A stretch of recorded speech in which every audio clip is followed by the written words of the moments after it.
You're listening to Music for a While, Westben's podcast devoted to exploring the wonderful world of music. Today we have a very special episode with our upcoming digital concert at the Barn artist, Brian Manker. Brian Manker is the principal cellist from the Montreal Symphony Orchestra, a member of the new Orford String Quartet, and a professor at McGill University.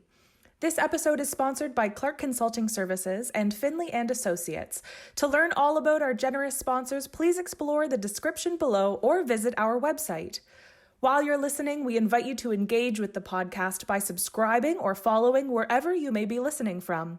Now, please enjoy this lovely conversation between Artistic Director Brian Finley and cellist Brian Manker, recorded on stage at the Westben Barn.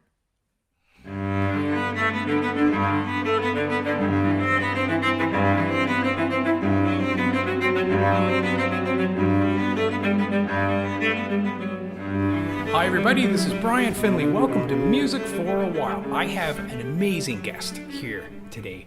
Brian Manker is here in the barn, and we are sitting at a safe social distance right on stage at the Westben Barn. Welcome, Brian. Welcome to you too. Thank you for having me. It's great to be back in what I feel like is almost my home. I love it here. Isn't it fun to have a pair of Brians on the stage? It's the best thing ever. You know, it is the best name after all. It is, absolutely. Yeah. Well, you know, we've already put in a full day's work here at the barn with no one else here but us. Brian has been recording a digital concert at the barn this morning, and we're really looking forward to seeing the outcome of that, and that's coming out on stage. But it has to feel different for you.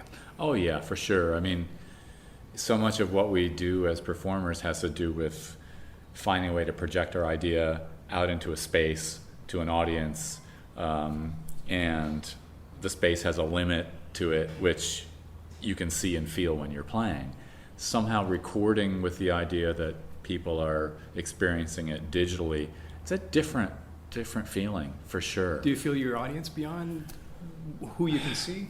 It's very hard, you know. I think, and I worry sometimes. I know from other things that I've been involved in, other video projects, I do worry about the ease of just kind of clicking out of whatever you're watching and going to the next thing. And if you've bought a ticket to something, well, I'll tell you, I know from experience there's a certain kind of a shame factor if you decide to get up and leave, you know. Well, I don't think anyone's going to want to leave your digital It's a concert, different feeling somehow, you know. Right, I suppose it's a different thing, isn't it? Yeah. So how to sort of, you don't really want to repackage the music, but you want to make sure that the music is compelling in this other format. Yeah, exactly. That's hard. You know, the gathering of people is huge in your artistic life. You are principal cellist of the Montreal Symphony Orchestra. You sit at the front of a stage full of musicians. You sit in front of an audience full of people, and you must be these times. You must be going through. What does it feel like to be going through times like this, to lose those big it's interesting because you do it is very different, and you know, one becomes quite comfortable on stage, I think, when you're playing as many concerts as I've played over the years, and it's easy to take that for granted when you're playing so many. So it definitely made me realize, and you know, sort of sit back and realize how important and valuable that experience for me personally as a performer, and I think for me as a listener too. Right. You know, I miss it. Yeah.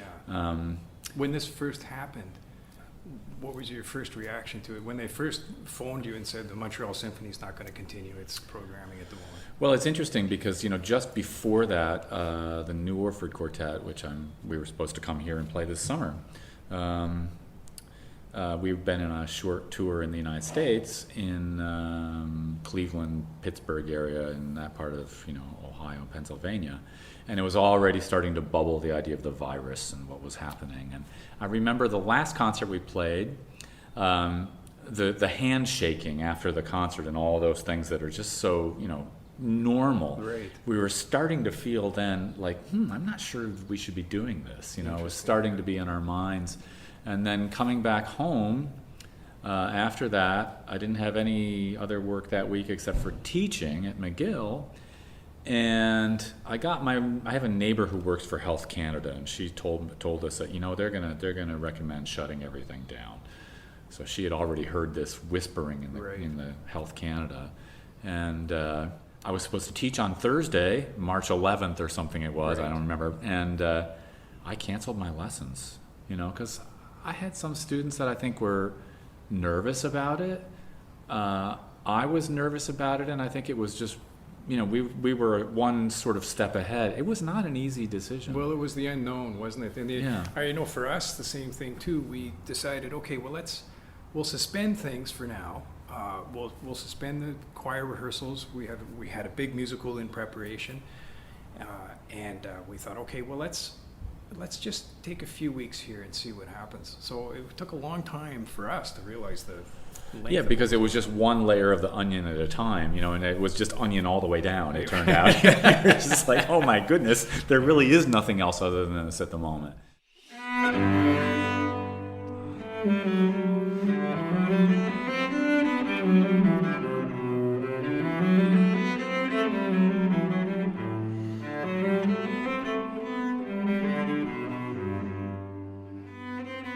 So yeah, that definitely changed everything. And for those weeks after that, I really I thought, okay, I'm going to come out of the end of this thing somehow stronger than I went into it. I wasn't sure how I was going to do that. So I kind of committed myself to getting back to basics and practicing and just, and practicing. I know. Good imagine. Lord. I mean, but having time to set up I think what would probably be my sort of normal artistic routine if I didn't have all these other things I was doing. So, taking away a lot of that other running from here and to there and doing this and doing that, I got back to basics actually, and I think it was actually quite good for me in a weird way. There's definitely some silver linings to this.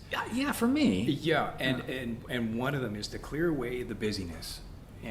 So when you cleared away the business, where did you find yourself going? I found myself going into my basement quite a lot with my cello. Oh, right.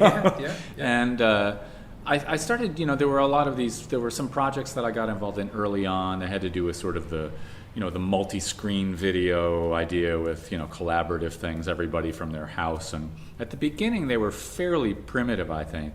But, they seemed very elaborate to me at the time. Right. Because I had never really done anything like that, recording myself and then somebody else, patching it together into something. It's a big learning curve for all of us this time. Absolutely. So I thought, what, I'm going to figure that out too.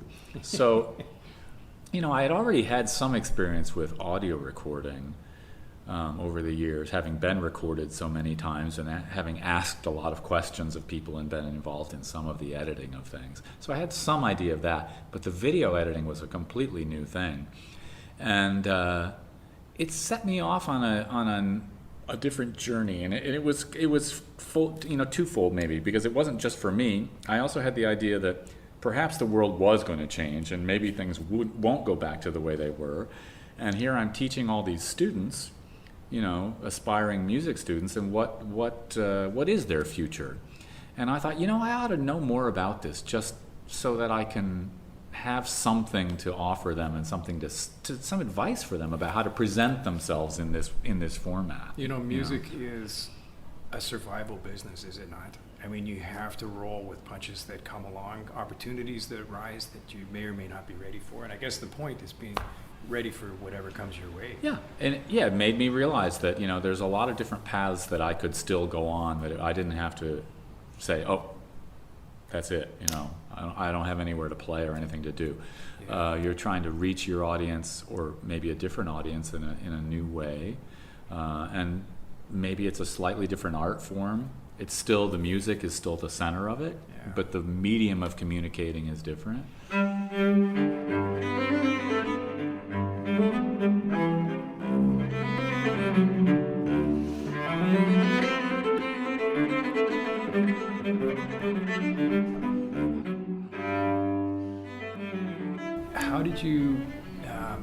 How did you feel artistically yourself? Did you feel an artistic impact to this? Did you feel less like playing? Did you feel more like playing? Or what was the feeling? I actually found myself, like I said, because a lot of the distractions had been taken away, I found myself more engaged and more deeply engaged in the work that I was doing. And the further I got into some of the audio and video editing and the kind of recording that I was doing for myself at home, the pickier I became. You know, like, things have to be, I'm sometimes obsessed with things being good, you know? Right. And you probably saw that today when I was recording. Well, that's why I asked here. you to come. Yeah, you know, and so, you know, I can get, and I mostly try to inflict that on myself, but, you know, so in this kind of situation where there is nobody but myself, Right. you know, I'm pretty hard on myself, I have to say, and it's not been bad for me. It's been good for me. Well, it is a chance. I found that as well too. It's a chance to listen to yourself a little bit differently as well too, a little bit more intensively.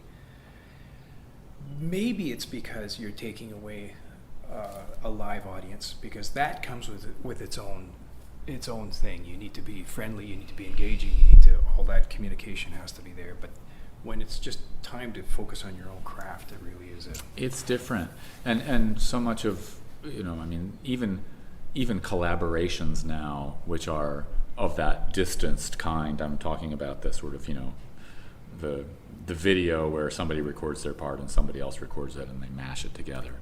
That kind of collaboration is not the same kind of collaboration that we were having before, where you and I might sit on the stage and you'd play the piano and I'd play the cello, and we'd have a conversation through the music. Exactly. Which would happen, you know, in real time. Yeah.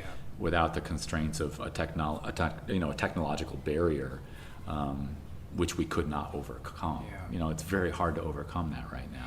It is. It's very interesting. You know, the last few years, in fact, I wrote an opera based on the topic of technology getting in the way of human connectedness, and there's been lots in the press, lots in magazines and the media about the danger of too much online time, especially with children and with kids and so on.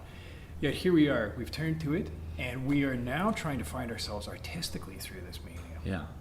And it's a heck of a challenge. It is a challenge. It's a big challenge. I mean, I have to say, you know, I was really, really looking forward to coming here this summer with the new Orford Quartet and playing a concert in this barn. I was so looking forward to it. I've been here a number of times over the years, and I love this place. Well, we were all looking forward to it. And, let me tell you know, and I know you've reached out to us a number of times, and, you know, we haven't been able to find a time that worked. And it will, finally, so, we got a date, Yeah. and of course this thing comes along and canceled it. Yeah. And you were one of the last, you know, there was this sort of steady drip of cancellations, you know, that were going on. You know how that was at that time? It's like, you know, this is canceling that, and they're like, you were one of the last ones, and I always remember you called and said, well, it's that phone call. Oh, I know. And we both knew that, you know, like I said, oh, it's Brian, it must be that phone call. You know? Well, I wanted to be absolutely sure. But, you know, I've got to tell you that it's very discouraging, as it must be for you guys to blow out all those performances. For us, it was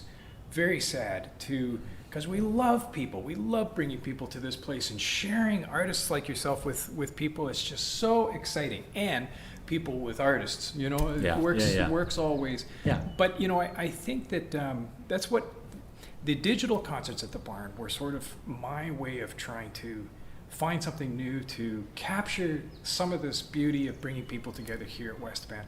And I got to thank you so much.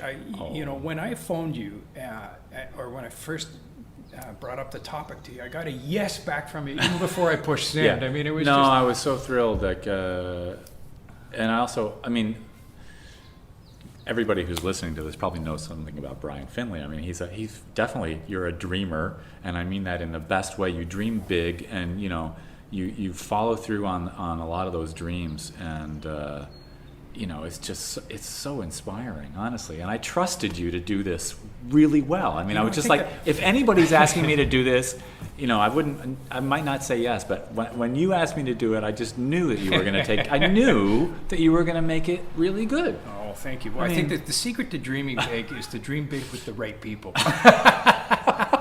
So I'm just along on the magic carpet here.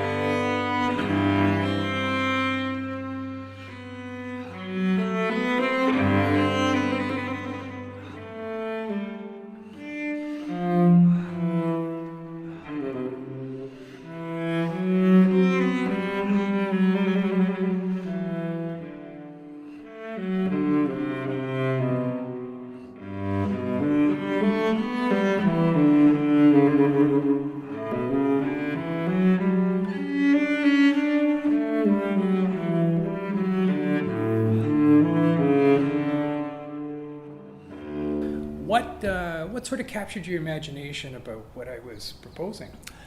Well, I think the opportunity to present music that I could easily, comfortably have presented in a concert hall, but to sort of still present it with the idea that it's a concert, but with some other sort of added on value, hopefully, that this kind of digital presentation can offer.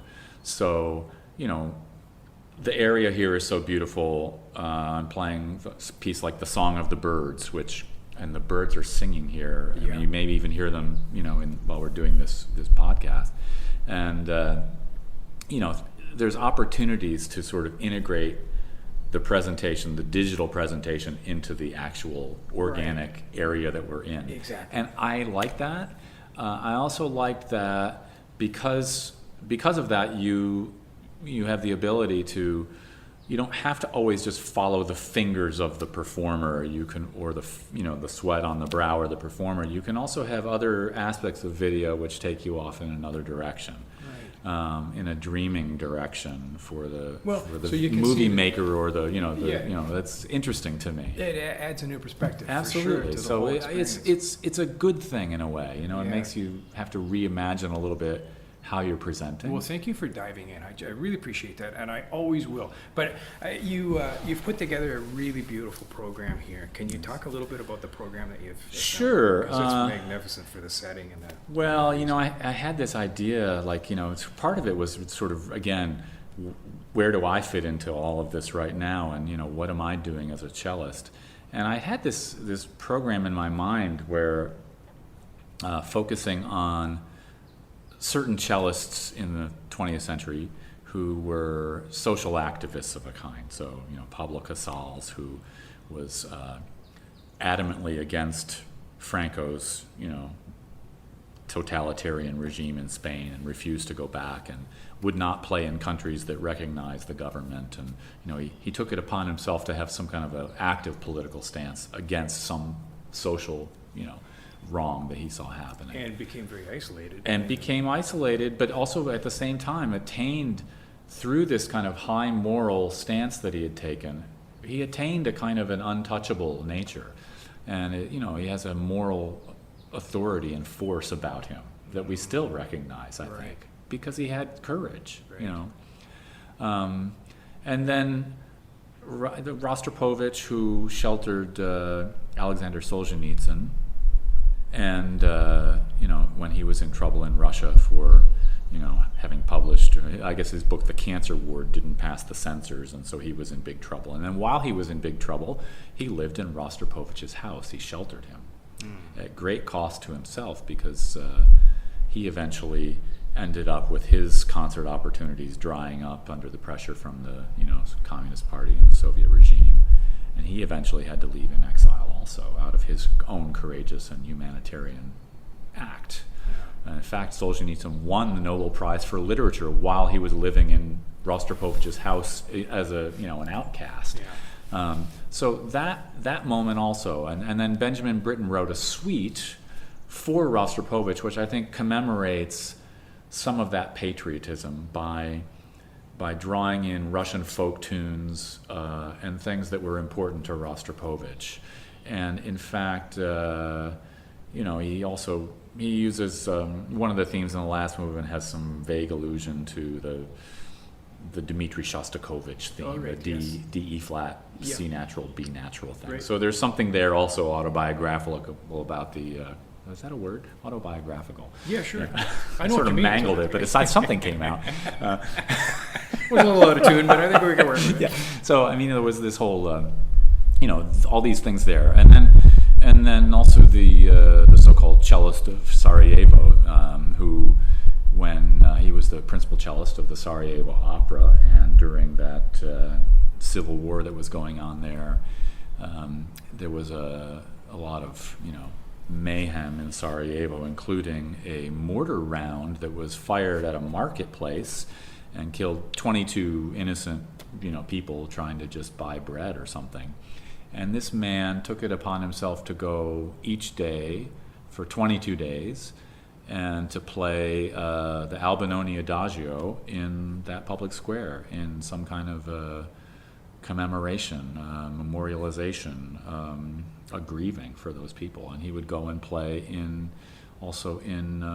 he'd play for funerals, and just took it upon himself to try to heal the souls of these people, to try to help them through this terrible time. I find that, really heroic. Yeah. And then, of course, Rostropovich again comes back at the end of this sort of program, because when Rostropovich was sitting in Paris and heard the news that the Berlin Wall had come down, he called up a friend. He had rich friends. Called up a friend who had a private plane and said, "You have to fly me to Berlin now." Wow. And he flew to Berlin with his cello and went and played Bach at the Berlin Wall, in celebration, of course, of the arc of his life. Yes. Yeah. and that joyous celebration in that moment.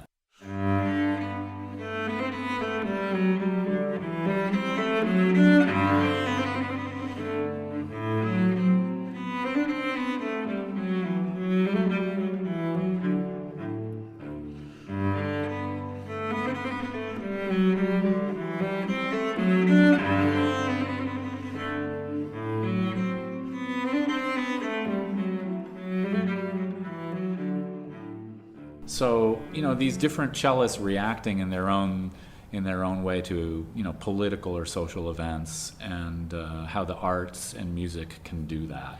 And this time that we're living in made me think about, that. Exactly right. Music needs to respond to this. Can I take your favorite line, or do you want to give your favorite line? You do it. Okay. Well, Brian and I have come to the conclusion that musicians are first responders. Yeah, we're the first responders of the soul, if you will. Well, that was totally Brian Manker's idea. But I certainly agree with it. But, it's so interesting, and I think that's one of my curiosities right now is, what are we doing as an artistic community, as an artistic industry? How are we handling the situation, first of all? But also, what are we digesting, and how can we help society through this? Yeah. And what can we contribute back to it? Because it is so important what we do. Yeah, because what we're dreaming, what you're dreaming probably, is really important. I mean, it really is important, because we frame sometimes, we can frame the argument, we can frame the way people feel something, we can frame the way events are seen and felt. Yeah. And we're not changing the facts, but somehow we're helping to frame the emotional response. And we can frame it any way we choose, and we do it without words, which is particularly wonderful. But if you frame it dishonestly, people know it too, right? So yes, there is a limit on how far, but and I think that's what artists do. They grapple with that. They grapple with, you look at Picasso's Guernica painting or something like that. I mean, those are also in visual arts, in movies, and and in music. I'm always struck in movies that there's so many dark, apocalyptic kind of visions of the future. Yeah. And that does trouble me. That's what we are dreaming. And actually, in biography movies about musicians, I'm most often disturbed by musicians that have just challenges and no feeling of joy. Because to be a musician is a joyful experience. Yeah. Personally, and I think that if you don't capture that in describing a musician's life, you've missed something really important. Yeah, I agree. Well, what are you looking forward to? What am I looking forward to? Where is this going? What are you looking forward to personally and See, professionally? that is the hard thing. I mean, I'm not really sure what I'm looking. I would ideally be looking forward to things returning to, what was the status quo for me. But at the same time, I'm not really expecting that that's going to happen exactly like that. So I'm hoping that maybe I can incorporate some of the changes and some of the things that I've learned, and bring them forward into the next thing, so that I enter whatever's next somehow better and stronger and able to communicate more effectively than I would have. Do you think people will be hearing things differently? I think they already are. I mean, yeah, I'm struck sometimes. I was thinking about this. This is maybe an off-topic thing slightly, but I was thinking the other day about, the whole idea of the pace of life and the pace of everything. And I think there are moments. I was thinking about the period of Beethoven and how music up to that point, I think, had a certain kind of a pace to it. And suddenly there's all this revolution in the air and all these social changes going on, and a lot of stuff is happening. And the tempo of the music also picks up along with it. Interesting. Right. And then there's this long period after the Congress of Vienna where things are relaxing and slowing down again, and you get Wagner and Brahms and this sort of slower tempo thing happening again. And then the tempo starts to pick up again around the turn of the 20th century, doesn't it? Right. And I think we're in one of those periods. And then Elvis. And then Elvis comes along and it's over. Yeah. I think we're in another period where things are picking up again, actually. So it's maybe perhaps lifting out of some kind of a lethargy or some kind of a... Something. There's some kind of a ferment and maybe change. When there's a challenge, you have to rise to it to I do something think so. about it. And there's just this activity bubbling. Yeah. Hard to say what's going to come out of it yet. We're in the middle of it. Right. Well, it's very exciting. And I guess our job as artists are just to keep our eyes and hearts fully open during this. Yeah. Catch it on the fly and see what comes out the other end. Exactly. Yeah. That's all you can do, I think. Because none of us has a crystal ball. We have instincts maybe about where things are headed, but boy, I would hate to make any predictions. Yeah. Exactly. About the arts or anything.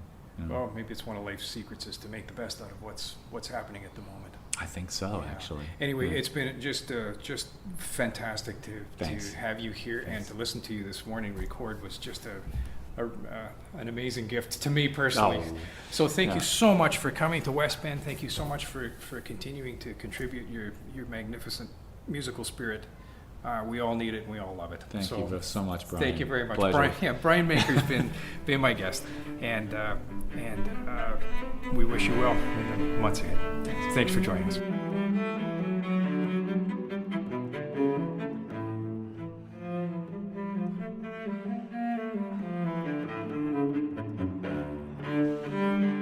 Hi everyone, Samantha here. Thank you to Brian and Brian for that conversation. It is so nice to have an insight into the life of musicians during this very unique chapter in history. I would also like to thank you, our listener, for tuning in. We so appreciate our dedicated listeners who have enjoyed all 12 episodes, and all of our new listeners for taking time to finding this podcast for the first time. Welcome. Thank you also to our sponsors of this episode, Clark Consulting Services and Finley Associates. CCS is a family-run business with offices in Port Hope and Kingston, Ontario.